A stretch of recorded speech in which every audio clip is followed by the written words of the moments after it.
news.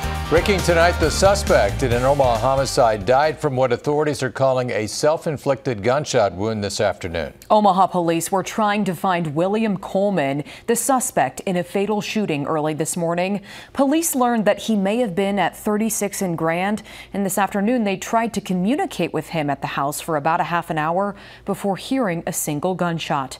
They found him dead inside. This morning, police issued a first-degree murder warrant for Coleman's arrest in connection to the shooting death of Jessica Haley, who was shot dead in her apartment near 46th Street and Redmond Avenue.